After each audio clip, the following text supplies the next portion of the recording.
Bismillahirrahmanirrahim. Assalamualaikum warahmatullahi wabarakatuh. Alhamdulillahilladzi anzala sakinata fi qulubil mu'minin liyazdadu imanan ma'a imanihim. Asyhadu an la ilaha illallah wahdahu la syarikalah rabbul alamin. Wa ashhadu anna Muhammadan abduhu wa rasuluh asrafal anbiya'i wal mursalin sayyidina Muhammadin wa ala alihi wa sahbihi ajmain. Subhanaka la ilma lana illa ma 'allamtana innaka antal alimul hakim. Astaghfirullahaladzim. Astaghfirullahaladzim. Astaghfirullahaladzim. Allazi la ilaha illa huwal hayyul qayyum wa atubu ilaih min jami'il ma'asi wa dzunub. La haula wa la quwata illa billahil aliyyil azim. Allahumma alhimna rusydi wa a'idna min syarri nafsi. Allahumma aghnina bil ilmi wa zayyina bil hilmi wa akrimna bitaqwa wa zammilna bil afiyah. Allahumma anfa'na bima 'allamtana wa 'allimna ma yanfa'una wa zidna ilmana fiman. Wa sallallahu ala sayyidina Muhammadin wa ala alihi wa sahbihi wa barik wasallam. Mari kita bersyukur kepada Allah yang telah memberikan kuasa kepada kita untuk hadir di sini dalam rangka meningkatkan kualitas keimanan kita kepadanya melalui jalan pengenalan kepadanya. Semoga Allah Subhanahu wa taala membukakan tirai-tirai yang menghalangi terbukanya rahasianya untuk kita, karena sesungguhnya manusia itu rahasia Allah dan Allah juga rahasianya manusia. Al-insanu syirri wa anna syirru. Beruntunglah mereka-mereka yang telah dipilih oleh Allah untuk bisa memahami sedikit dari rahasianya, karena dengan demikian mereka dapat memahami tentang hakikat dari kehidupannya, dan mudah-mudahan kita termasuk di dalamnya. Oleh karenanya mari kita syukuri kenikmatan Allah yang luar biasa ini bersama-sama membaca hamdalah. Alhamdulillahirabbil alamin. Salawat dan salam mari kita sanjungkan kepada junjungan kita Nabiullah yang agung, Nabi besar Muhammad sallallahu alaihi wasallam, seraya bersalawat kepadanya. Allahumma salli ala sayyidina Muhammad wa ala ali sayyidina Muhammad. Mari kita awali majelis ilmu ini dengan memohon ridho dan berkah Allah. Mudah-mudahan Allah meridhoi, memberkahi, dan menjadikan majelis ini menjadi majelis yang berkah, yang membuat para jamaah di majelis ini menjadi lebih baik, terutama dalam kualitas keimanan dan spiritualnya. Oleh karenanya mari kita awali dengan bersama-sama membaca basmalah. Bismillahirrahmanirrahim. Malam ini saya akan memberikan kajian yang lebih dalam lagi tentang surat Ar-Ra'd. Mudah-mudahan pemahaman kita tentang Al-Quran seirama juga dengan peningkatan kearifan dan kedewasaan spiritual kita.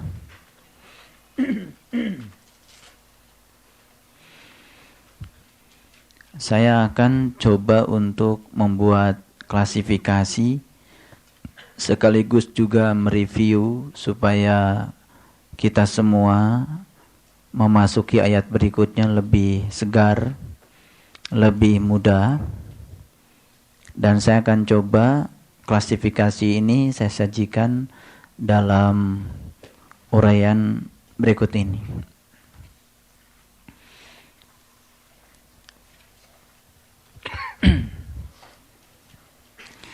Jadi di ayat yang ke-12,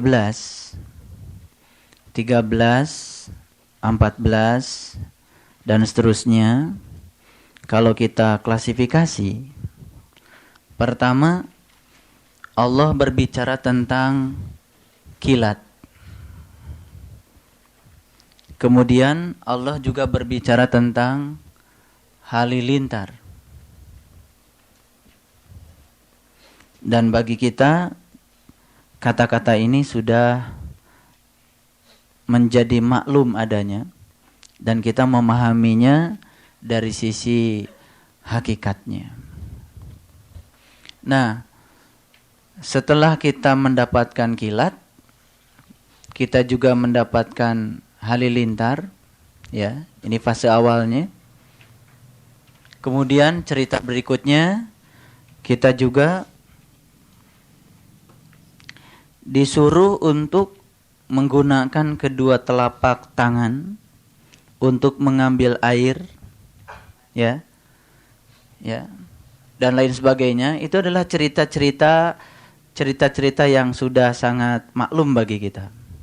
Jadi cerita yang pertama ini, cerita yang kedua adalah menggunakan kedua telapak tangan ini untuk mengambil air, agar air ini, ya, bisa sampai di mulut ruhaniyah kita. Nah, dan lain-lain, ceritanya banyak, ya. Nah, dari sini kemudian orang-orang yang telah mendapatkan karunia seperti ini lalu oleh Allah dijuluki sebagai ulul albab. Ya. Siapa yang sudah mendapatkan julukan ulul albab itu? Di ayat yang ke-20, 21, 22, ya, itu dijelaskan ciri-cirinya. Jadi di ayat yang ke-19, 13, ayat 19, orang yang telah mengalami hal yang semacam ini itu diberi julukan sebagai ulul albab. Ini mereview yang sudah lewat. Nah, kalau dia sudah menjadi ulul albab, maka di ayat yang ke-20 sampai ayat yang ke-22, jadi 20 sampai 22 itu dijelaskan ciri-cirinya. Ciri ulul albab. Yang pertama, ciri ulul albab itu adalah menepati janji kepada Allah. Ini saya coba sarikan yang sudah kita bicarakan. Yang kedua, ya, bahasa Qur'annya selalu menghubungkan apa yang seharusnya dihubungkan. Ya, ini menggunakan bahasa silaturahim. Yang kedua, cirinya itu adalah menjaga silaturahmi. Silaturahmi ini ada 3. Pertama ada yang namanya hablum minan nafs, ya, hablum minan nafs, ya. Yang kedua adalah hablum minan nas, dan yang ketiga adalah hablum minallah. Hablum minallah. Itu. Bahkan di ayat, ada satu ayat di dalam Al-Quran yang mengatakan duribat alaihimudillatu wa aina masukipu illa bihabli minallah wa habli minan nas. Akan ditimpakan kehinaan.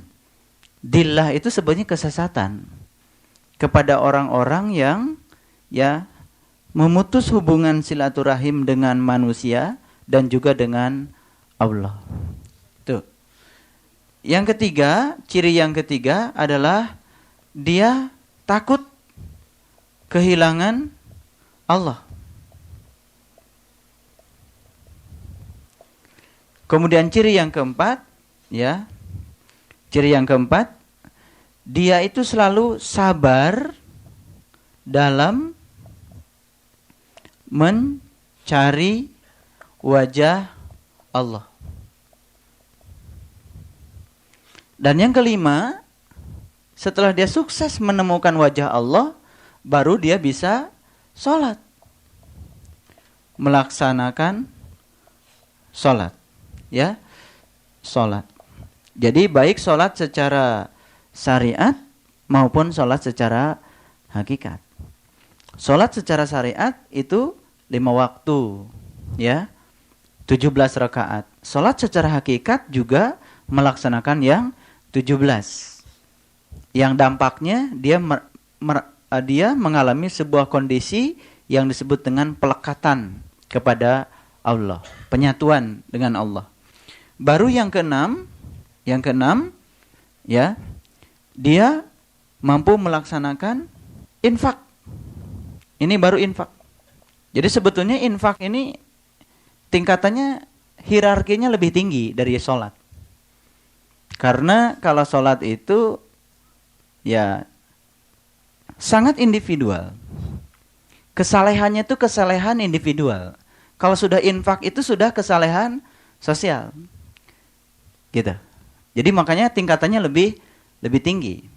Nah, saya kasih garis putus-putus karena yang ketujuh ini puncaknya ini. Puncaknya yang ketujuh itu adalah melawan kejahatan dengan kebaikan. Ini yang ketujuh. Baik, sengaja saya buat seperti ini supaya kita mudah untuk memahaminya. Ya. Jadi kalau kita cuma mendengar, cepat lupa. Nah, sekarang dibantu mendengar dan melihat. Nah, mudah-mudahan apalagi kalau sudah mendengar, melihat dan melakukan. Nah, itu sudah pasti itu menjadi mental. Jadi tidak perlu menghafal. Karena saya juga tidak berupaya untuk menghafal. Ini ya hafal aja dengan sendirinya. Ya. Baik, sekarang saya ingin tunjukkan bahwa sebetulnya 1, 2,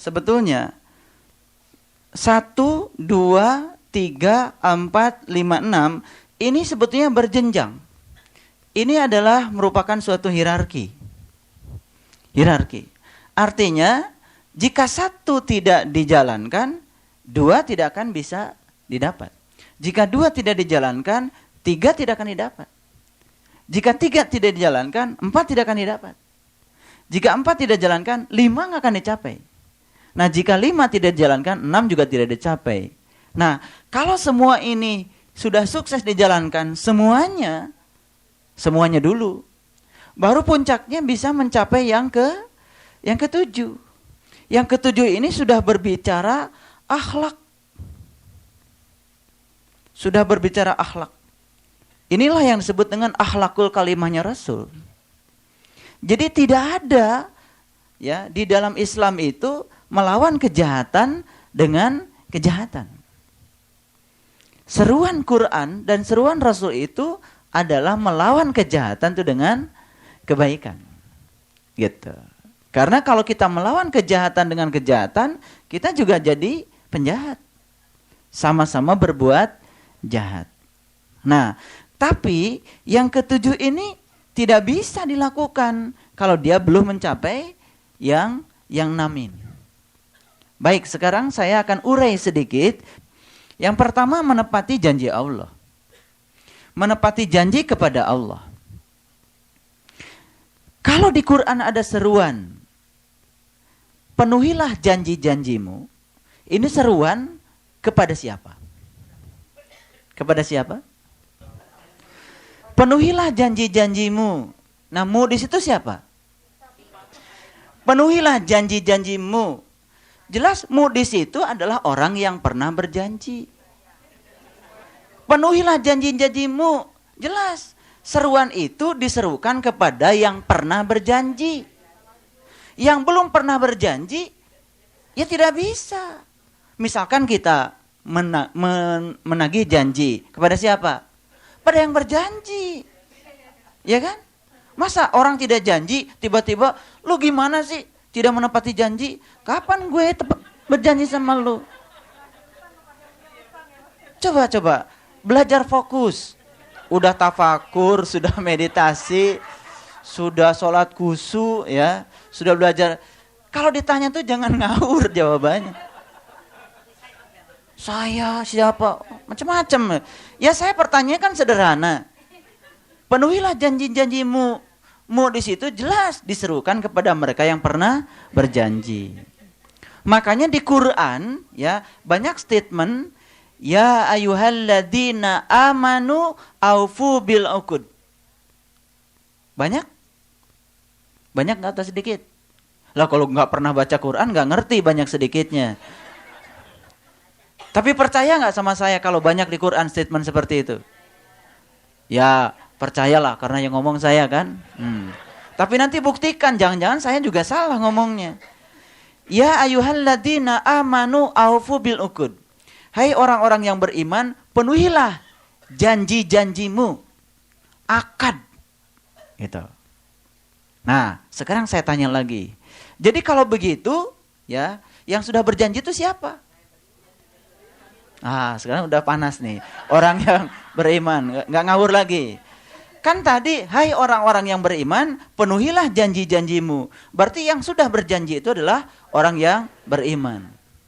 Kebalikannya, kalau orang nggak mau janji, nggak iman. Di zaman Rasul, ya, di zaman Rasul tidak ada orang masuk Islam tidak berbaiat. Semua orang masuk Islam pasti berbaiat dulu. Karena baiat itu hukumnya wajib sebelum seseorang beriman. Innalladzina yubayyi'unaka innama yubayyi'unallah. Barang siapa yang berbaiat kepadamu, sesungguhnya dia berbaiat kepada Allah. Baiat itu bukan janji, tapi baiat itu dari kata baya'a yubayyi'u baiatan. Itu adalah transaksi. Makanya sebelum seseorang itu beriman, dia harus bertransaksi dulu dengan Allah, disaksikan oleh Rasulullah di zaman Rasulullah. Tapi ketika sepeninggalnya Rasul, gelar kerasulan sudah tidak populer lagi. Dan tidak ada lagi gelar kerasulan setelah itu. Nah sekarang tugas kerasulan itu dititipkan kepada para ulama. Ulama yang dapat mewarisi ilmunya Rasul. Maka yang berhak untuk menjadi saksi bagi kita dalam konteks sekarang, ketika kita bertransaksi kepada Allah adalah para pewaris tugas kerasulan yang kemudian dalam bahasa Quran disebut dengan mursyid. Mayahdillahu fala mudhillalah wa mayudlil falan tajidallahu waliya mursidan. Malam ini kita akan masuk pada pendalaman itu karena di ayat berikutnya kita akan masuk ke sana. Ya, mayahdillahu fala mudhillalah. Ya. Allah menunjukkan kepada siapa yang berhak untuk ditunjukkan. Allah hanya akan menunjukkan kepada mereka yang mau. Dan Allah akan menyesatkan kepada mereka yang tidak mau. Bukan berarti Allah menyesatkan. Tapi orangnya tidak mau. Jadi Allah hanya menghendaki mereka yang punya kehendak. Gitu. Karena iradat dan kudrat itu sudah diberikan kepada kita. Allah punya sifat kudrat dan iradat. Allah ada bersama dengan kita. Kalau sifat kudrat dan iradat ada pada Allah dan Allahnya ada pada diri kita, berarti sesungguhnya kudrat dan iradat juga ada pada diri kita. Artinya kita sudah dibagi kudrat dan iradat itu. Ada yang menggunakannya, ada yang tidak menggunakannya. Yang menggunakan kudrat dan iradatnya di dalam dirinya, maka dia akan disetujui oleh yang maha kudrat dan maha iradat. Itu poinnya penting dulu. Oke. Jadi di Quran ya, kata-kata penuhilah janjimu itu dialamatkan kepada orang yang beriman. Siapa orang yang beriman? Jelas di Quran dikatakan wa'id akhadna mitsaqakum wa rafa'na faqakumut tur. Dan ingatlah ketika kamu mengambil janji, lalu aku angkat derajat gunungmu. Khudhu ma atainaukum biquwwatin. Pegang teguhlah apa yang telah aku pertunjukkan di gunungmu itu. Wazkuru ma fihi, dan ingat apa yang di dalamnya, la'allakum tattaqun, kelak engkau akan menjadi orang yang bertakwa. Iman dulu, baru kemudian dia akan menjadi orang yang bertakwa. Itu adalah prosedur untuk menjadi orang yang bertakwa. Baik. Ya. Jadi sangat masuk akal sebelum seseorang sampai ke sini mendapatkan sebuah kondisi mampu melawan kejahatan dengan kebaikan, maka tahap awal yang harus dia bangun pada dirinya adalah menepati janji kepada Allah. Di bagian awal sebelum menepati janji, ada sebuah kondisi awal. Apa itu? Sebelum menepati janji, apa dulu? Berjanji dulu. Betul? Berarti sebelum menepati janji, di bagian sini ada dulu. Ada fase awalnya apa? Ya berjanji. Nah, Quran surat Ar-Ra'd tidak cerita janjinya. Karena itu sudah dibahas di sebelumnya.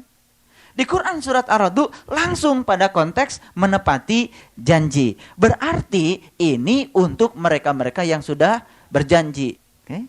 Nah, ikrar yang sudah kita ikrarkan kepada Allah itu ada 6.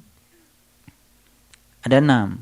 1, ya. Ini harus saya bacakan karena di Ar-Ra'd ayat berikutnya ini disangkut lagi oleh Allah.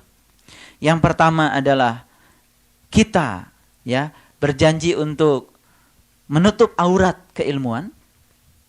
Yang kedua, kita berjanji setelah kita sukses menutup aurat keilmuan dan melaksanakannya, kita akan ya beriman dan bertakwa hanya kepada Allah. Yang ketiga, kita akan menjalankan syariat Islam dengan sungguh-sungguh. Yang keempat, ya, akan khidmat kepada guru. Yang kelima, mencurahkan rasa toleran. Nah, toleran itu apa sesungguhnya? Toleran ini tidak mungkin bisa dicapai seseorang sebelum seseorang itu mencapai kedewasaan spiritual. Karena untuk bisa toleran kepada orang lain, memahami orang lain, tenggang rasa pada orang lain, memaklumi orang lain, tidak menjas orang lain, tidak menghina orang lain, tidak merendahkan orang lain, selalu menghargai orang lain. Sifat-sifat yang seperti itu tidak bisa dicapai oleh orang-orang yang belum mencapai kedewasaan spiritual. Berbekal ilmu fikih, hanya menghafalkan itu ini, secara teori tidak akan mewujud menjadi sebuah tabiat atau perilaku. Ya. Oleh karena itu, inilah pentingnya kita ngaji yang seperti ini. Baik, yang kelima. Yang keenam, ya, puncaknya janji kita adalah aku ingin menjadi orang yang berguna bagi orang. Itu puncaknya. Jadi puncaknya ma'rifatullah itu adalah menjadikan diri kita berguna bagi orang lain. Sama enggak dengan puncaknya Ar-Ra'd? Melawan kejahatan dengan kebaikan. Sama enggak? Sama. Nah, ini ada hubungannya dengan apa yang disebut dengan karma. Mohon maaf, ini saya akan bahas sedikit sebelum, karena ini perlu sebagai persepsi untuk memasuki Quran surat Ar-Ra'd yang berikutnya. Baik, apa itu karma? Mohon maaf kalau saya menggunakan istilah ini supaya mudah untuk dipahami. Nah, saya kasih tahu. Kenapa ya karma ini harus kita bebaskan? Kenapa? Dan bagaimana cara membebaskan karma? Untuk membebaskan karma adalah dengan yang nomor 7. Tapi untuk mencapai yang nomor 7 harus mencapai yang 6 dulu. Berarti 1 sampai 7 ini adalah upaya untuk membebaskan karma. Lalu kalau karma sudah bebas, puncak akhir dari pembebasan karma adalah innalillahi wa inna ilaihi rajiun. Betul? Kita kembali kepada Allah setelah semua utang-utang kita dilunasi. Baik, sekarang saya berikan contoh sederhana saja. Hari ini kita difitnah orang. Orang yang telah mencapai kondisi ini sampai nomor 7, ketika dia difitnah orang, ya, maka dia kemudian menyadari, ya Allah, kalau ini adalah cara Engkau untuk melunasi apa yang pernah aku lakukan di masa laluku, dan kan dia sudah menyadari, siapa jadi kita pernah melakukan tindakan itu di masa lalu, entah di kehidupan yang mana. Nanti suatu saat, kalau kita sudah paham betul, ya, Dan bagaimana cara memasuki alam bawah sadar kita, kita akan tahu 200 tahun yang akan datang kita di mana, 200 tahun sebelum kita ada di sini, kita ada di mana, kita akan tahu. Kita akan tahu. Nah, sekarang kita akan tahu kita di mana waktu itu dan kita siapa sesungguhnya. Kita akan tahu. Nah, sebelum kita memasuki itu, saya jelaskan secara detail dulu. Ketika kita difitnah orang, kemudian kita menyadari, ya Allah, mungkin aku pernah melakukan tindakan ini di kehidupanku yang lalu.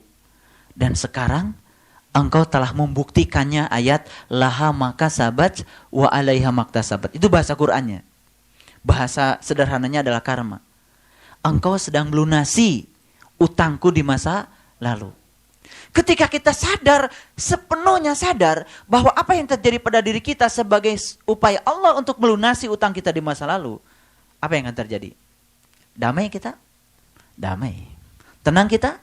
Tenang. Bahkan bersyukur dengan itu, bahkan ujungnya kita bisa melawan kejahatan dengan kebaikan. Paham sampai di sini? Tapi kalau kita kemudian melakukan fitnah baru lagi, nah, begitu orang jahat pada kita, kita kemudian jahat.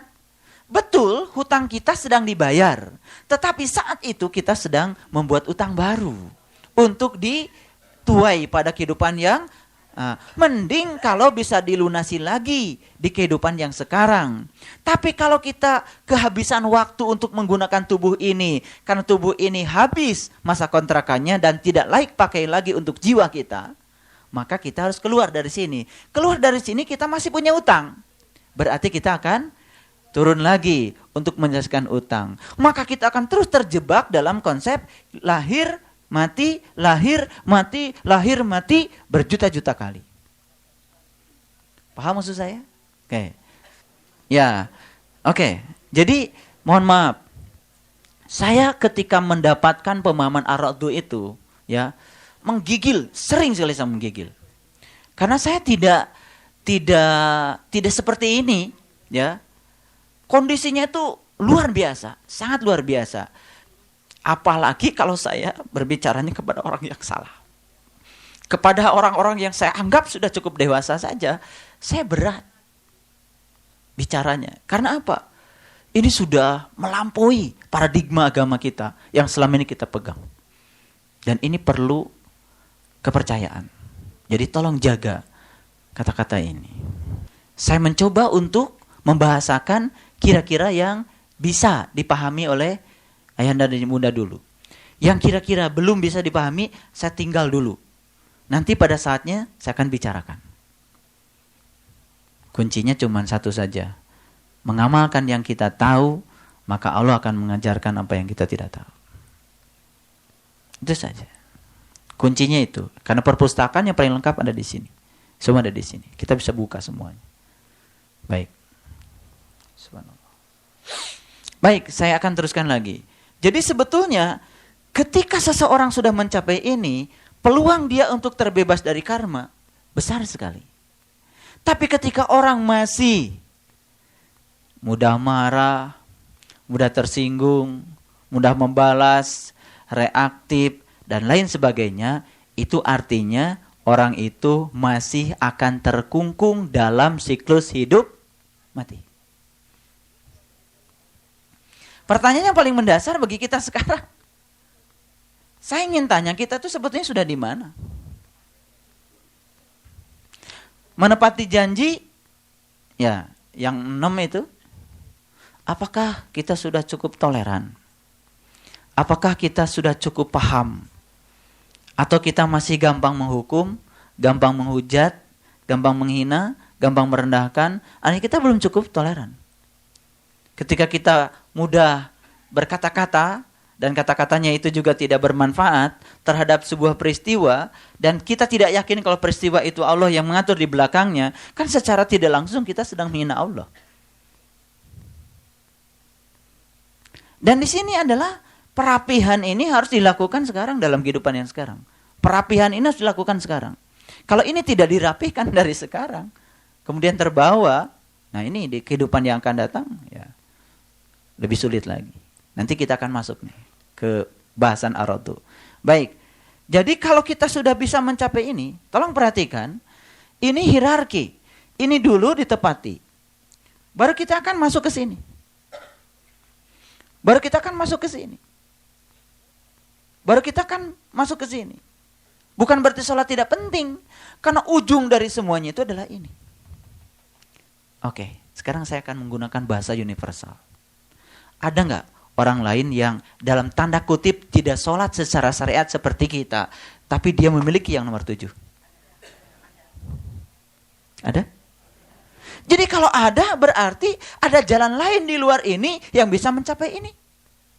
Disitulah kita harus toleran.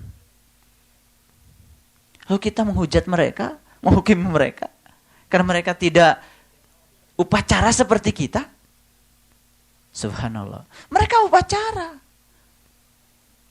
Bisa jadi mereka upacaranya lebih hikmat dari kita. Paham maksud saya? Oke. Jadi sebetulnya kalau kita melihat ini, puncaknya agama bukan di sini. Sholat bukan tujuan. Sholat itu adalah sarana untuk mencapai tujuan. Infak bukan tujuan. Infak juga sarana untuk mencapai tujuan.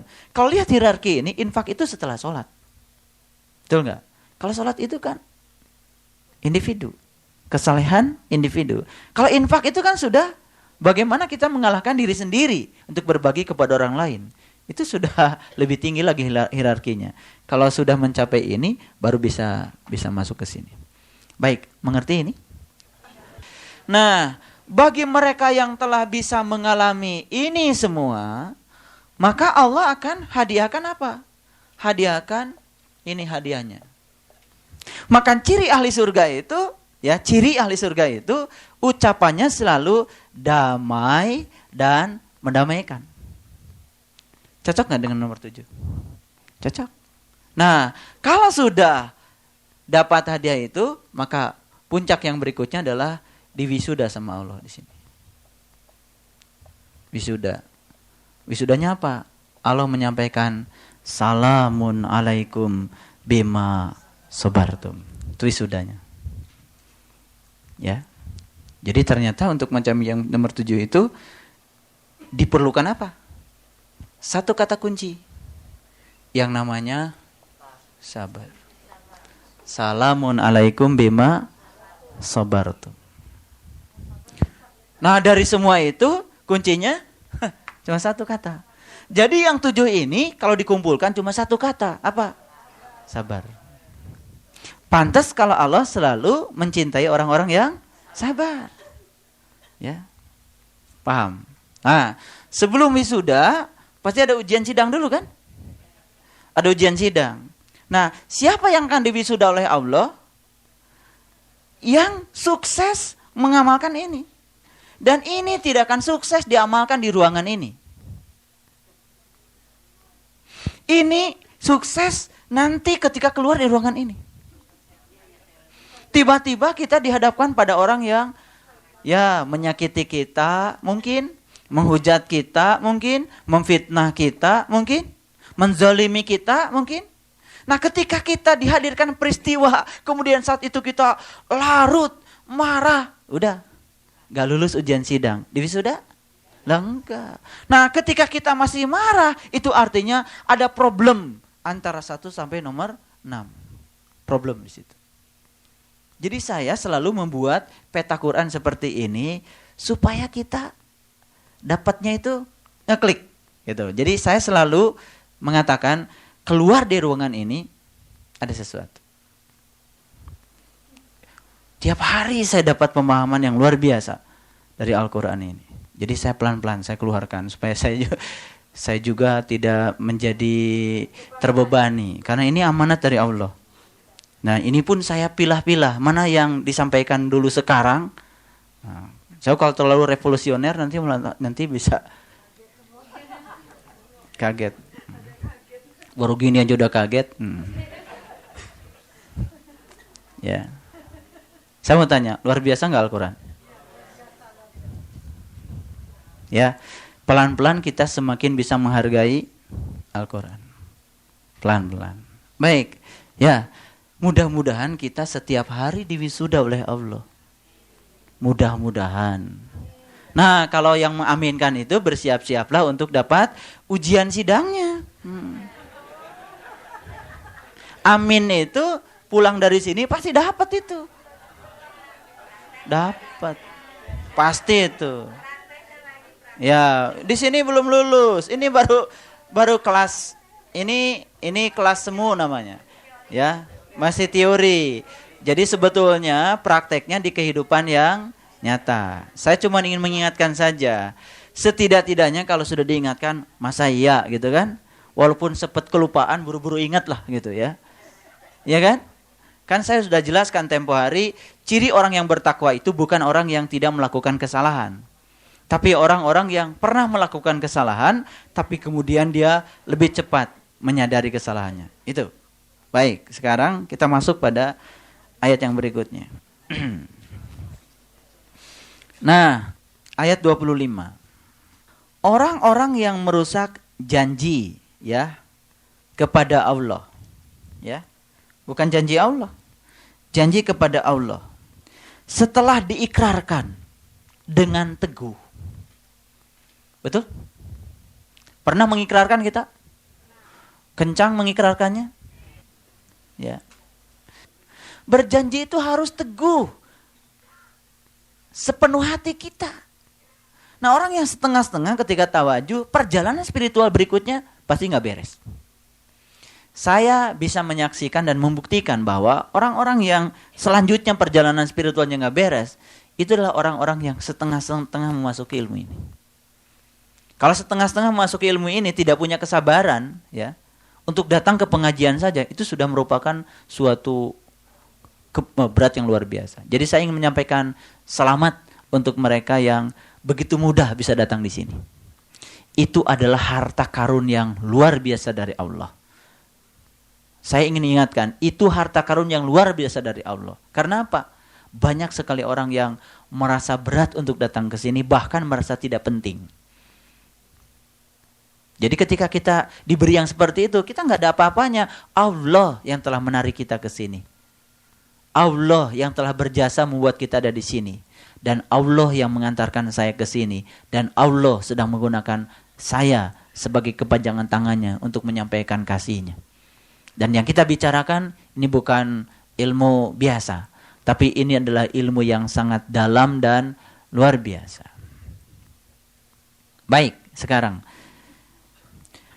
Orang-orang yang merusak janji kepada Allah setelah diikrarkan dengan teguh. Dan memutuskan apa-apa yang telah diperintahkan supaya dihubungkan, maka mereka sesungguhnya sedang membuat kerusakan di buminya. Mana buminya? Oke, ini. Sebetulnya kerusakan di alam besar kita di Indonesia ini itu cerminan dari betapa rusaknya bumi-bumi kecil, individu-individu yang menghuni negara ini. Kenapa individu-individu ini rusak? Karena individu-individunya ini adalah merusak perjanjian kepada Allah. Dan individu-individunya kebanyakan saling memutus silaturahim demi kepentingan ego. Di situ ada kepentingan politik, kepentingan ekonomi, kepentingan golongan, macam-macam. Ya. Semrawut semuanya. Dan semua orang hanya berpikir bagaimana dia diuntungkan dengan tindakannya. Dan ketika seseorang itu sudah tidak memikirkan lagi orang lain, maka dengan sendirinya orang di situ akan melakukan tindakan kejahatan. Dan tindakan kejahatan itu akan menimbulkan putusnya silaturahim. Masuk akal kalau Allah di ayat ini mengatakan orang-orang yang merusak perjanjian dan memutus hubungan. Sesungguhnya dia sedang membuat kerusakan di buminya. Dan kerusakan di bumi ini adalah akan terefleksi di bumi yang besar ini. Mudah-mudahan suatu saat ya ada yang mengupas ar-ra'du ini dalam konteks yang lebih besar lagi. Mungkin bukan saya. Saya sekarang kadang-kadang kalau mau istirahat saja suka mikir. Saya bukan berarti sok jadi bangsawan, tapi suka memikirkan bangsa ini gimana. Karena sebetulnya semua reaksi semesta kepada kita itu seperti yang dikatakan oleh Bung Karno. Barang siapa yang bersikap keras terhadap dirinya, maka semesta akan bersikap lunak pada dirinya.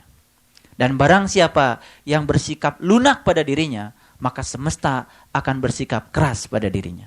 Jadi kalau semesta bersikap keras pada diri kita sekarang ini, karena kita bersikap lunak pada diri kita. Artinya apa? Artinya kita mengikuti hawa nafsu yang ada pada diri kita.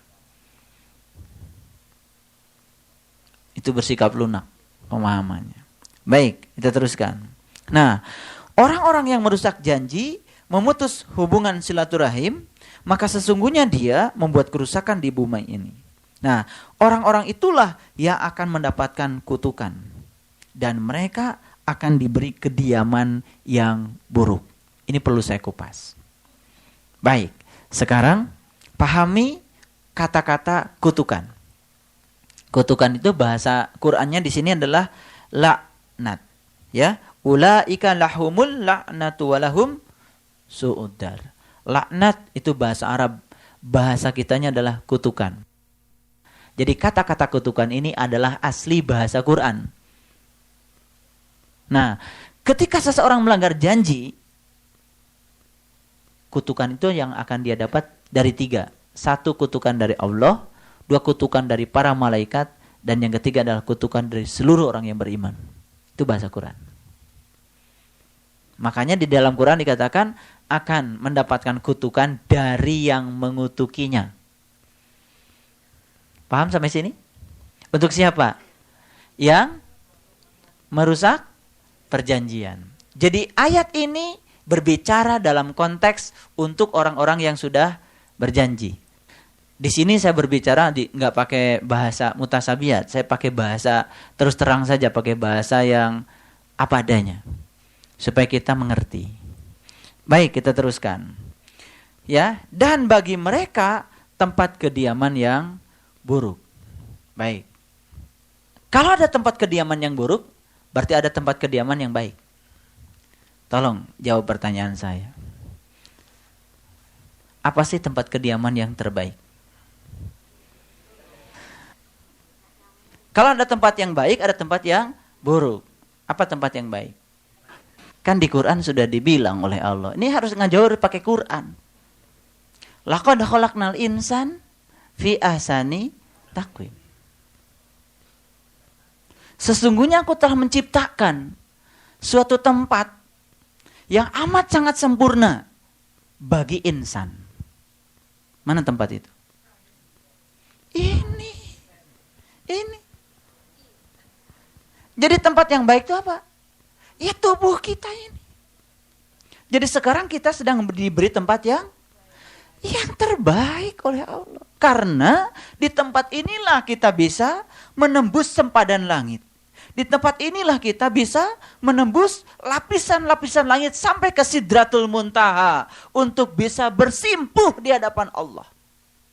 Hanya di tempat ini kita bisa begitu.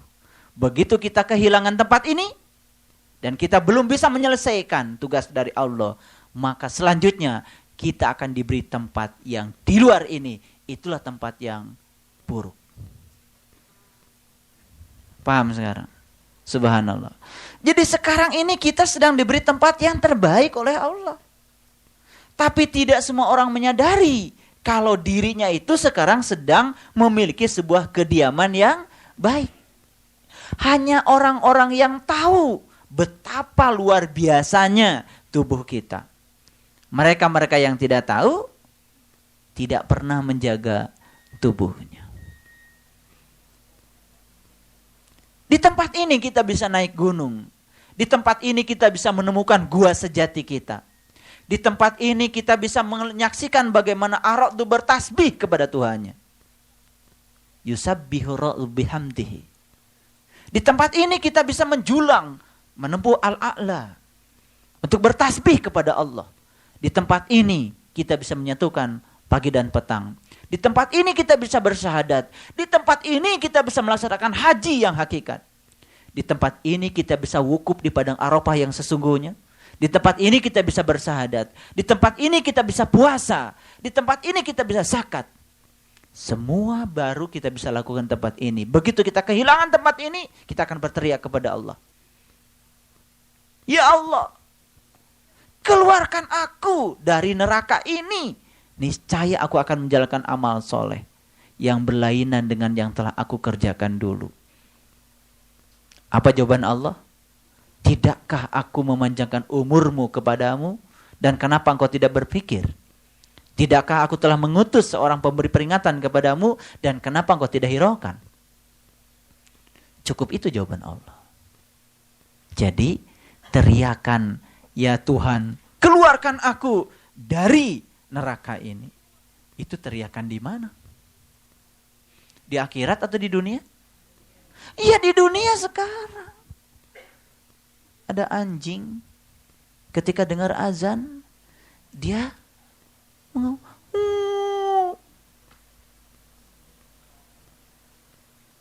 Subhanallah.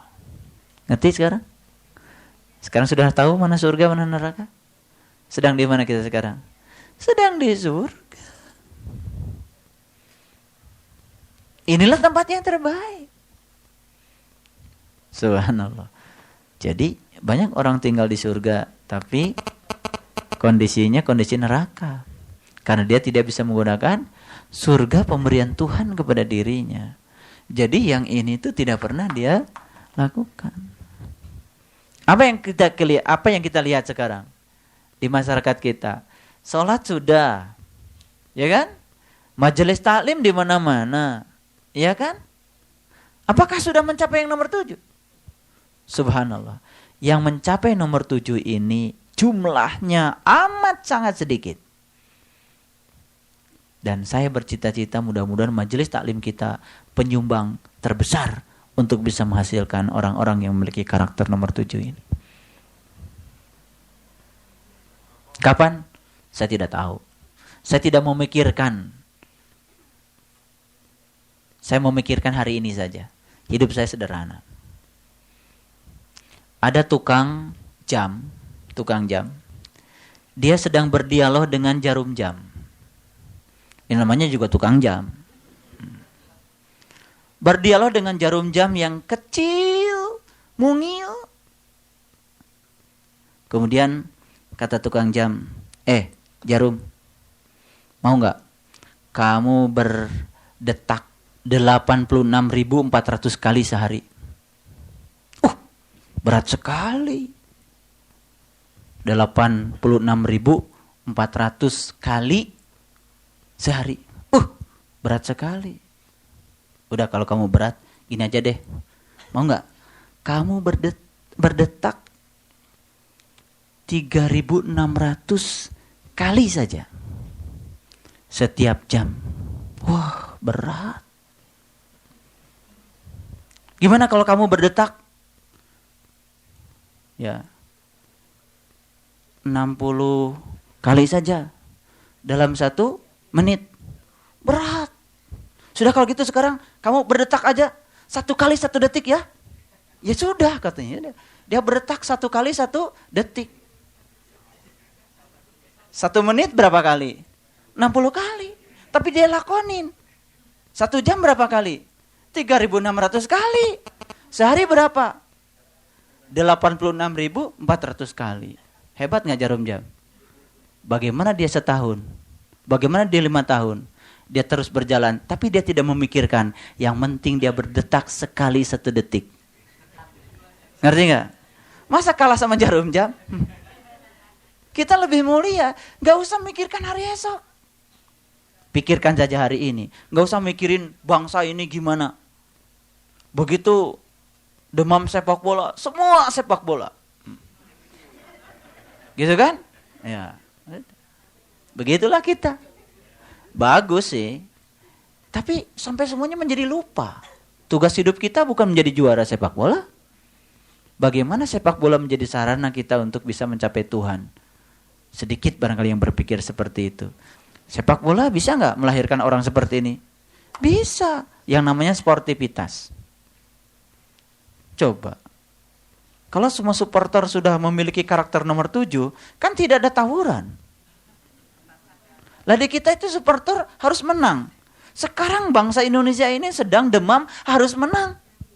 Dan itu dideklarasikan oleh pimpinan kita. Apa kita nggak stres semua nanti kalau kalah? Tidak ada orang yang ngomong menyiapkan umat bangsa ini untuk bisa menjalani menang dan kalah dengan sikap yang sama. Ada nggak yang ngomong gitu? Nggak ada. Mulai dari pemimpin kita yang nomor 1 sampai ke bawah, pokoknya harus menang. Kata harus itu sendiri sudah mengandung konotasi stres. Jadi bangsa kita itu memang sedang stres. Kenapa? Karena rusak semua. Rusaknya bangsa ini akibat rusaknya individu yang di sini. Bumi kita udah rusak. Kenapa bumi kita rusak? Satu, tidak menepati janji. Yang kedua, terbiasa kita memutus silaturahim. Quran cerita begitu. Saya tidak menggunakan, silakan rekaman saya mau dibawa kemana terserah. Saya pakai Quran. Saya mau tunjukkan sekalian ayatnya. Karena kita tuh sekarang ya kita ditunjukkan oleh Allah potret yang seperti ini. 85% penduduk kita beragama Islam. Tapi justru yang 85% ini tidak mewakili yang nomor 7. Justru saya melihat kearifan dan kelembutan itu dari mereka-mereka yang justru di luar itu. Saya kalau baca buku mereka itu kok damai. Tidak ada menjas orang lain. Subhanallah. Jadi udah mencapai nomor 7.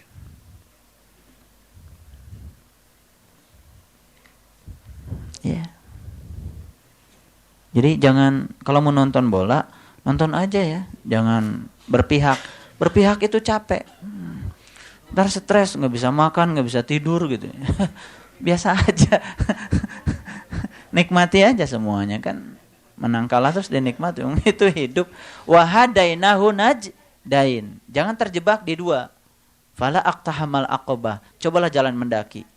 Ya, bebaskan diri kita dari perbudakan yang 2 tadi. Menang kalah. Menang kalah tuh dua-duanya memperbudak kita. Yang enak itu ya netral-netral saja. Ya. Oke, baik, kita teruskan. Saya cuman ingin mengimbangi apa yang sedang euforia. Semua harus menang. Jadi saya menyadarkan, ya santai sajalah. Santai. Jadi kalau besok nonton bola biasa aja.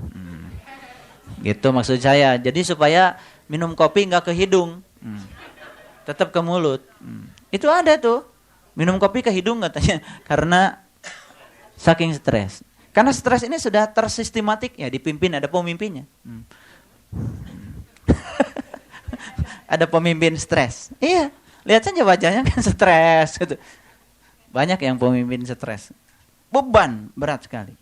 Luar biasa. Udah, kita teruskan lagi. Jadi sekarang ngerti, kalau merusak perjanjian tempat kediaman kita, pasti yang buruk. Nggak usah saya jelaskan lagi. Udah ngerti kan? Ya udah. 8.400.000 kali pergantian tempat. Mati itu sebenarnya cuma ganti baju saja. Dari baju yang satu ke baju yang lain. Dan mudah-mudahan bajunya lebih baik. Ya kan?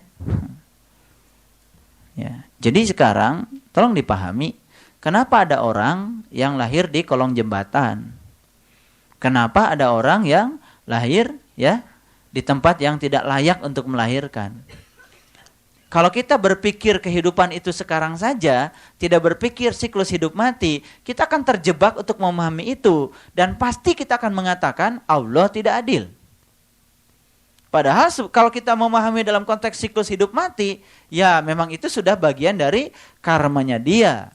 Dari bagiannya dia, dari kehidupan yang sebelumnya. Makanya potret kehidupan tidak bisa hanya dilihat dalam satu proses. Tapi harus dalam satu siklus. Ya, ada proses, ada siklus. Ngerti bedanya? Kalau proses itu satu, kalau siklus itu adalah rangkaian proses. Sedemikian rupa sehingga keadaan awal sama dengan keadaan akhir. Itu namanya siklus. Baik, kita teruskan ayat 26. Ya. Allah meluaskan rezeki dan menyempitkannya bagi siapa yang dikehendaki. Sekarang saya mau tanya.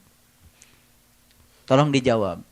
Siapa yang dilapangkan rezekinya dan siapa yang disempitkan rezekinya? Yo, takut semua.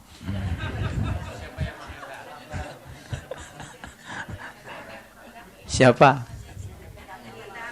Siapa? Ya? Yang dilapangkan rezekinya itu yang menepati janji.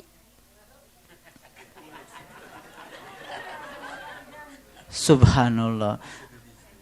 Yang disempitkan rezekinya yang melanggar janji. Itu saja. Kalau soal Allah menghendaki, ya Allah itu kan fasilitator. Kita mau lapang, kita mau sempit, ya diikuti sama Allah, maunya kamu kok. Betul nggak? Jadi siapa yang dilapangkan rezekinya? Yang menepati janji. Siapa yang disempitkan rezekinya? Lah itu. Nah, tolong perhatikan kata-kata lapang. Lapang rezeki jangan diartikan berlimpah rezekinya dalam konteks materi. Subhanallah. Salah. Syukur kalau berlimpah rezekinya juga lapang dadanya. Banyak juga yang berlimpah rezekinya juga sempit dadanya. Karena hukumnya semakin banyak kita mengumpulkan uang, kalau tidak dilihat dari konteks spiritual, maka kita semakin takut kehilangan uang. Nah, takut kehilangan uang 1 miliar dengan takut kehilangan 1 juta, lebih mana besar takutnya? 1 miliar artinya ya, semakin kita mengejar kebahagiaan, semakin dikejar dengan yang namanya kesedihan. Dan kebahagiaan itu melekat di dalamnya kesedihan. Kalau sudut pandang kita cuman sudut pandang materi. Nah, kalau orang sudah punya 2 sudut pandang, makanya Allah katakan di Quran surat Al-Balad, Alam naj'al lahu ainain. Bukankah aku telah memberikan kepadamu 2 penglihatan? Awas, bukan 2 mata. 2 penglihatan. Kalau 2 mata, ya ini saya punya. Ini 1 penglihatan. Ini untuk melihat yang lahir. Ngerti maksud saya? Tidak, mata kanan untuk lahir, mata kiri untuk batin. Nggak ada, dua-duanya untuk lahir. Ngerti maksud saya? Nah, 2 penglihatan. Maksudnya bukan 2 mata, 2 penglihatan. Penglihatan lahir dan penglihatan batin. Nah, kalau orang sudah melihat dengan 2 penglihatan, maka dia akan bisa membebaskan dari perbudakan. Jadi, orang yang dilapangkan rezekinya itu adalah orang yang menepati janji. Itu dulu, ngerti dulu. Coba, kalau orang sudah 1, 2, 3, 4, 5, sampai di nomor 7. Lapang gak orang itu? Lapang. Pasti. Yakin. Yakin itu. Kita juga sekarang sudah mulai lapang-lapang sedikit lah. Gitu ya. Dulu ukurannya gelas, sekarang barangkali sudah panci. Berikutnya ember, berikutnya drum gitu kan. Nanti jadi kolam, ya itu nanti jadi danau gitu kan. Jadi samudra gitu kan. Itu. Iya.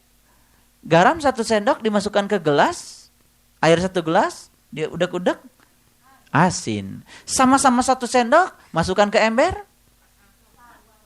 Udah mulai agak-agak tawar dikit, gitu kan?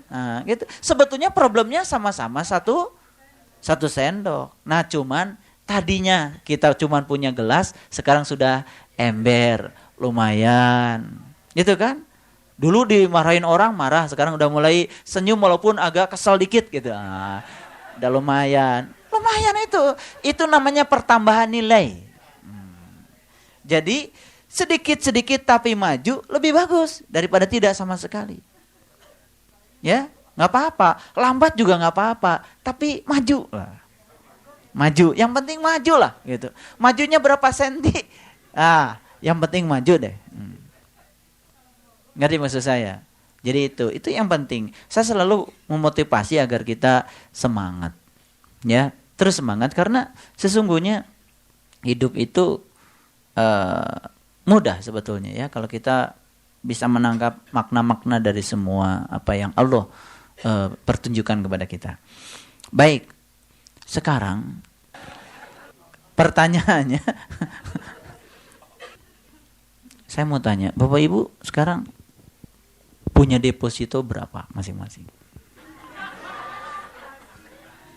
Jujur. Nggak punya. Udah ada yang bilang nggak punya. Ya yang 100 juta.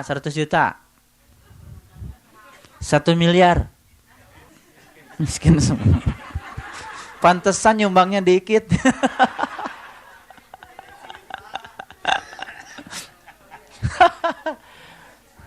Yang 100 miliar.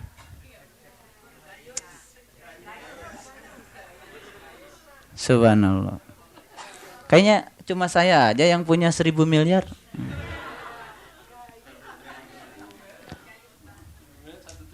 Saya sekarang 1000 miliar lebih depositonya.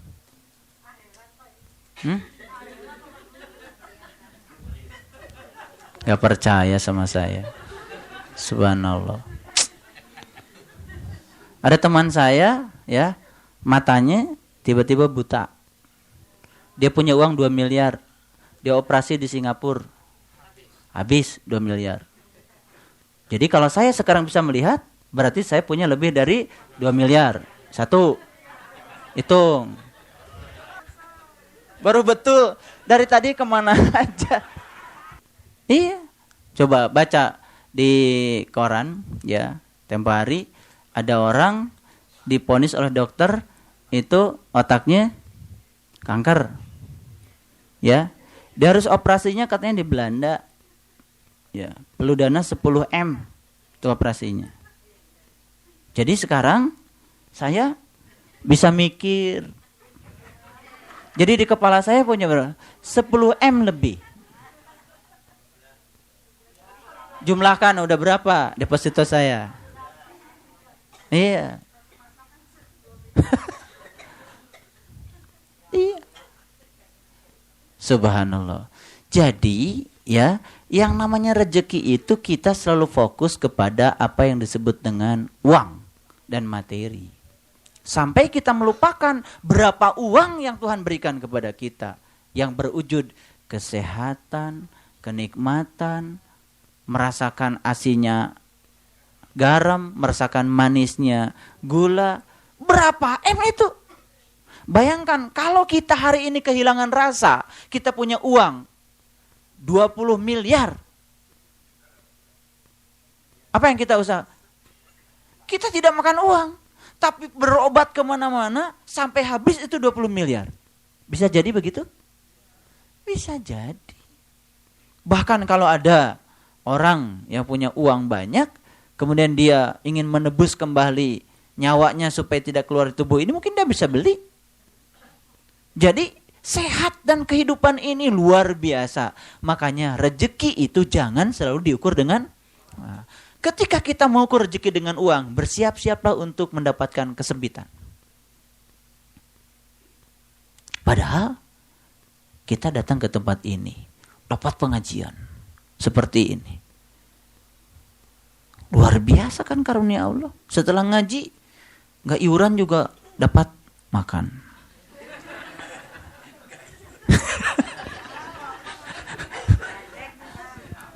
Ini saya terus terang kan, kalau di sini kan tidak boleh pakai mutasabihat. Iya. Kalau pakai mutasabihat itu suka pura-pura nggak ngerti. Terus terang aja nggak ngerti terus.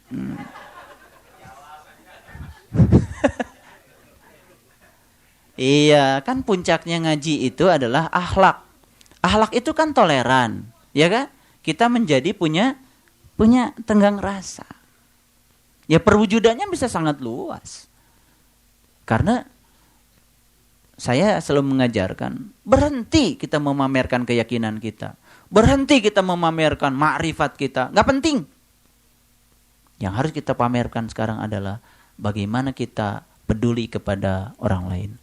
Tuh, puncaknya janji itu nomor 6. Menjadi orang yang berguna.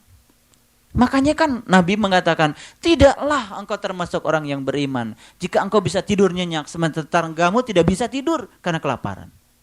Ekstrapolasi hadis itu, tidaklah kau termasuk orang yang beriman jika anakmu sekolah berlebihan sementara tetanggamu iuran saja susah sampai dikeluarkan dari sekolah dan kita tidak peduli. Gak iman itu.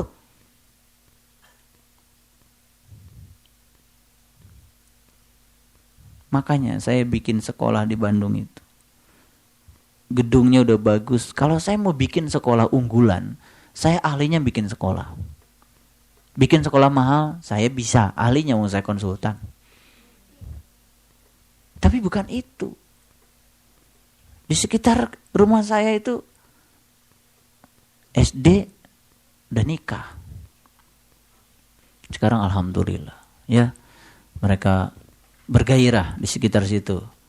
Kemarin baru kita melaksanakan kursus otomotif. Dia bilang, coba hitung berapa untuk kursus otomotif. Dari mana Pak? Ntar biar uang ntar saya cari. Kumpulkan 20 anak. Jika perlu nanti puncaknya bekeli kunci-kunci supaya mereka buka bengkel. Tuh, hitung berapa satu anak. Kasih seragam biar gagah sedikit lah.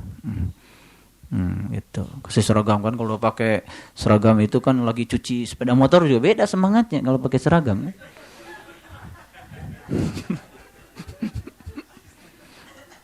Ya alhamdulillah. Jadi sebetulnya itu puncaknya. Puncak orang nggak akan tanya, wah marifatnya luar biasa. Luar biasa apaan? Senyum aja susah. Asem terus. Ya. Katanya asamnya orang Indonesia sekarang itu karena terlalu banyak itu hujan asam. Karena banyak polusi. Makanya kalau orang lagi asam mandi. Karena di sabun itu kan ada zat untuk menetralkan karena ada basanya. Nah, pH-nya kan nanti jadi normal. Gitu. Makanya kalau asam mandiin aja.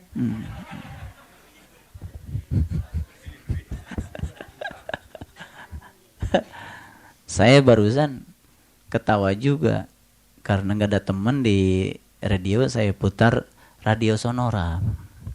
Jadi saya selalu dapat banyak pelajaran di situ. Karena di situ yang ngasih pelajarannya kan rata-rata orang-orang Hindu ya, ada Gede Prama, ada orang-orang hebat lah. Kadang-kadang saya ketawa sendiri gitu kalau pelajaran mereka luar biasa. Kan ada yang tanya, bagaimana caranya supaya sabar? Saya disuruh dengar itu oleh Allah karena saya mau ceramah sabar. Pas gitu. Ya gini katanya, kalau kamu suatu saat tiba-tiba, jadi diceritakan di situ, contohnya itu. Jadi ada si suami, dia itu pemarah. Mudah sekali marah gitu. Ya suatu saat ketemu dengan orang bijak. Terus dia minta resep gimana caranya supaya saya kalau mau marah nggak jadi gitu. Orang bijak, oh ini resepnya katanya, kamu kalau mau marah, kamu mundur jalan 7 langkah, kemudian kamu jalan lagi 7 langkah ke depan. Lakukan itu 7 kali. Saya mikir di situ, apa hubungannya gitu kan? Tapi pintar juga yang namanya orang bijak begitu kan, ntar jadi lupa masalahnya karena kan capek. Bagus juga itu. Ini resep bagus. Kalau mau marah mundur aja 7 langkah. Kan lagi mundur mau ketabrak apa kata capek kan? Ya, jadi fokusnya kan hilang kan gitu. Bagus juga itu. Ini saya bagikan resep itu dari radio Sonora. Bagus itu. Mau marah mundur 7 langkah dan diceritakan di situ. Ceritanya si suami ini begitu nyampe di rumah didapati istrinya itu sedang tidur. Ternyata, di dalam selimut itu ternyata berdua. Ntar dulu, pakai istighfar segala. Istighfar so tahu aja. Astagfirullah. Apaan istighfar? Selimutnya berdua. Apa yang mesti istighfari? Ntar dulu. Itu istighfar segala. Itu kebiasaan buruk itu. Belum tahu udah istighfar.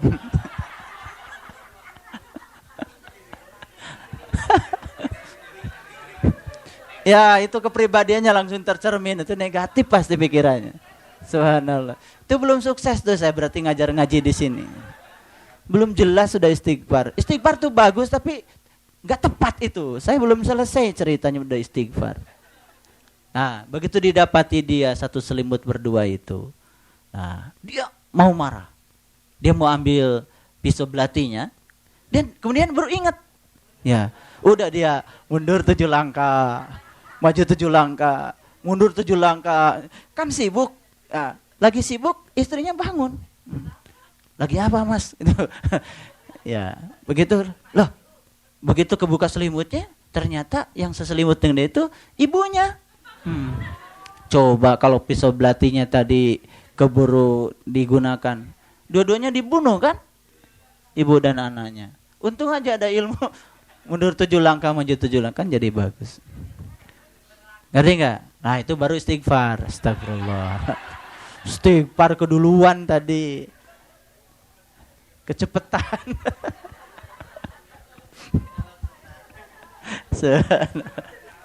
Ya. Asik juga ya. Udah bisa begitu. Ya. Baik, kita teruskan. Jadi rezeki itu jangan suka ditimbang dengan materi. Kalau ingin lapang hidup, satu kuncinya. Menepati janji.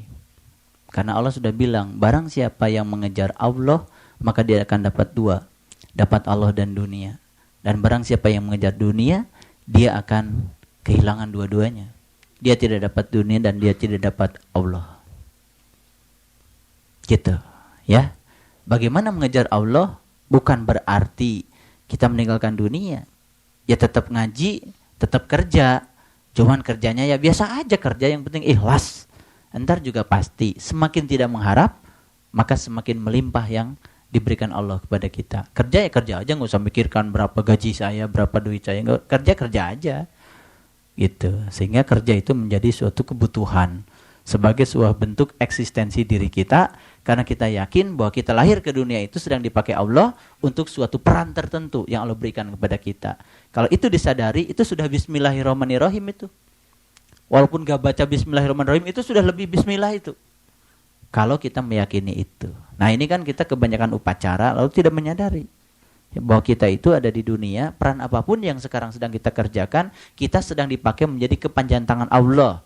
Allah sedang bekerja ya dengan tangannya lewat diri kita. Dan Allah mengatakan di Quran, yadullah fawqa aydihim. Tangan Allah ada di atas mereka.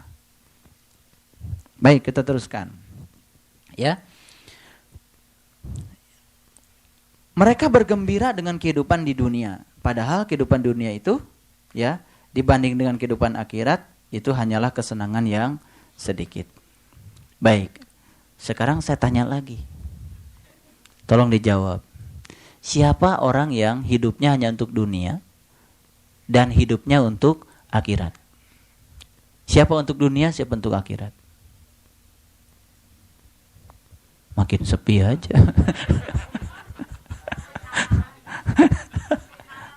Berarti saya gagal membelajarkan Bapak Ibu. Siapa?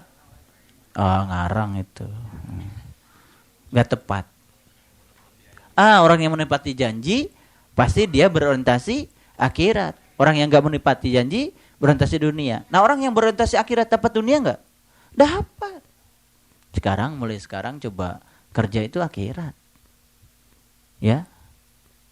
Ngurusi apapun akhirat. Nyetir akhirat, macet akhirat, semua itu akhirat. Orientasinya akhirat dalam konteks menumbuhkan rohaniah kita. Baik, kita teruskan. Ya. Ayat 27, orang-orang kafir berkata, mengapa tidak diturunkan kepadanya tanda dari Tuhannya? Katakanlah, sesungguhnya Allah menyesatkan siapa yang dia kehendaki dan menunjuki orang yang ya. Ini kata-kata taubat itu harus diganti. Karena taubat itu dari kata kembali, ya orang yang kembali kepadanya. Ya, maka di sini dikatakan ya wa yahdi ilaihi man ataba. Ataba itu Allah ya menunjuki orang-orang yang kembali kepadanya. Kembali kepadanya tuh bagaimana? Ya kembali kepadanya itu adalah, mohon maaf, yaitu Mi'raj. Jadi taubat itu sesungguhnya adalah Mi'raj. Ya. Dan kalau orang itu kan janji Allah. Man kana yarju liqa Allah fa inna ajalallahu ilaj. Barang siapa yang berharap jumpa dengan Allah, pasti saatnya akan tiba. Pasti Allah akan mengutus kepada dia ya orang-orang yang bisa menunjuki jalan menuju kepada Allah. Semua kita yang bisa bertemu dengan mursyid itu mereka-mereka yang punya kehendak untuk bertemu dengan Allah. Yang tidak punya kehendak nggak akan ada di sini. Tidak akan dikehendaki. Gitu. Ya? Oke. Nah, ketika seseorang itu sudah kembali kepadanya, ya. Di sini dikatakan wa yahdi ilaihi man ataba, maka hadiah Allah yang berikutnya adalah ayat 28. Coba lihat. Alladzina amanu wa tatma'innu qulubuhum bizikrillah. Dan orang-orang yang beriman, kalbu mereka menjadi tentram dengan mengingat Allah. Masuk akal kan?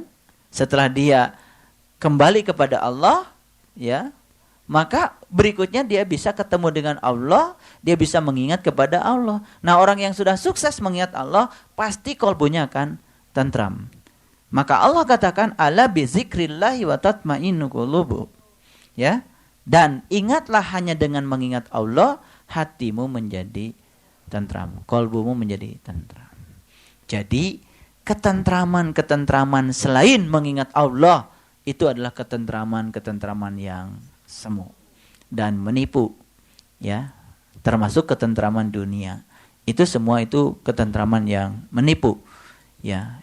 Nah, itu sebabnya sangat masuk akal kalau Allah mengatakan ada yang dilapangkan rezekinya, juga ada yang disempitkan. Orang yang dilapangkan rezekinya itu adalah rezeki ruhaniyahnya semakin melimpah. Nah, limpahan rezeki ruhaniyah itu juga akan memberikan kelimpahan pada rezeki lahiriah.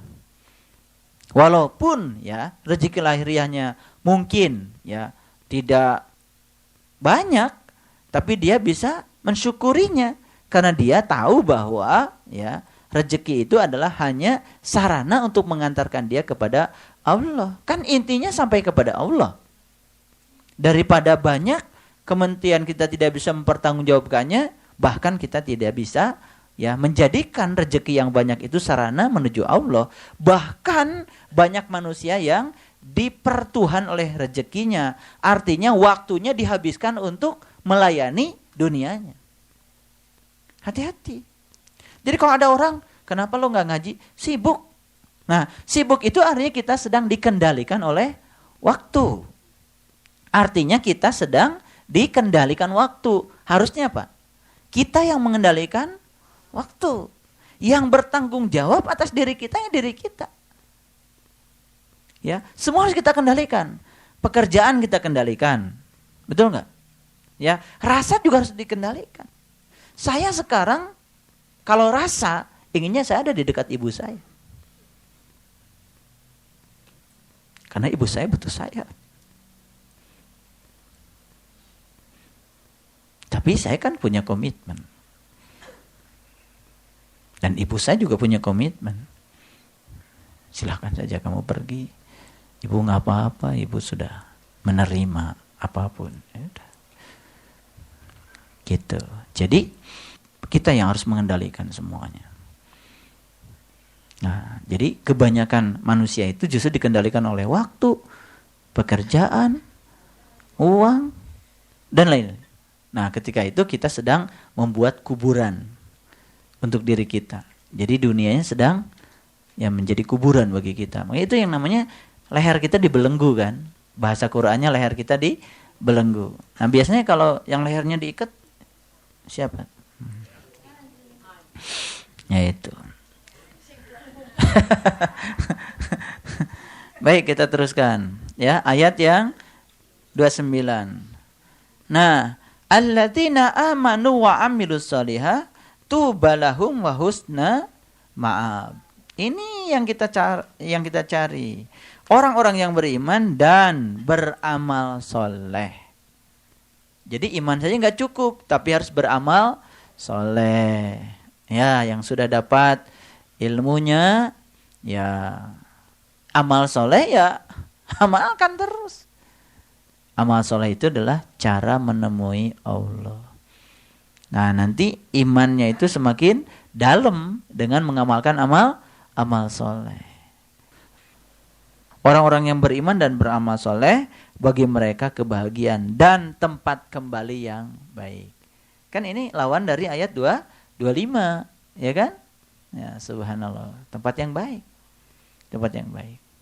Ya kalau Allah mau, jika sang jiwa itu sudah innalillah dan sempurna kepada Allah, ya kalau Allah mau bisa saja sang jiwa itu kemudian diutus kembali untuk membawa jiwa-jiwa yang lain. Bisa saja dia diberi tubuh yang baru lagi yang lebih baik. Ya, kan manusia juga spektrumnya sangat begitu beragam. Ya, kalau kita lihat anjing saja kan spektrumnya beragam kan? Anjing juga nasibnya kan lain-lain. Ada yang dapat makanannya daging, ya kan? Dia juga tidurnya juga di kasur. Ada nggak anjing? Ada. Iya, pipisnya juga disediakan. WC lebih bagus dari WC di rumah kita, barangkali. Ya kan? Iya, ada itu. Biaya ke dokternya juga. Iya. Kalau kita kan mencret beli obat warung, anjing enggak, ke dokter hewan. Ya kan? Jadi memang itu sudah, ya itulah karmanya dia. Ngeri maksudnya sekarang. Jadi bukan soal keadilan ketidakadilan itu. Itulah maka sabat walaiha maktasa. Itu realisasinya ya itu. Ada anjing yang nyari makannya susah gitu kan, ke tempat-tempat sampah. Ada nggak? Ada. Ya itu memang si sang jiwa ya sedang diberi tubuh yang seperti dia terlahir di mana, ya itu memang karmanya dia. Tapi itu yang terbaik semuanya kan? Itu yang terbaik. Subhanallah. Nah, jadi sampai di sini, sampai ayat 29, Allah menegaskan kepada kita, menawarkan yang engkau cari itu apa? Ketentraman kan? Lah kalau yang dicari ketentraman, cuman satu jalannya. Tentram itu kalau kita mengingat Allah. Kan itu. Kalau ingin mengingat Allah, ya kau harus beriman dan menjalankan amal soleh. Masuk akal? Logik. Tapi kalau di luaran sana yang tidak tahu iman seperti apa, amal soleh seperti apa, ya susah menjelaskannya. Sini kan kita sudah praktek. Nah, kemudian ayat 30, demikianlah kami telah mengutus kamu pada suatu umat yang ya sungguh telah berlalu beberapa umat sebelumnya. Ya, kamu di sini ya di zaman itu ya Nabi Muhammad. Tapi kamu di sini sekarang ya siapa saja yang diutus untuk membawa umat ini kepada Allah. Ya. Supaya kamu membacakan kepada mereka. Apa yang dibacakan? Ya, yang kami wahyukan kepadamu. Ngerti maksudnya? Terima kasih. Assalamualaikum warahmatullahi wabarakatuh.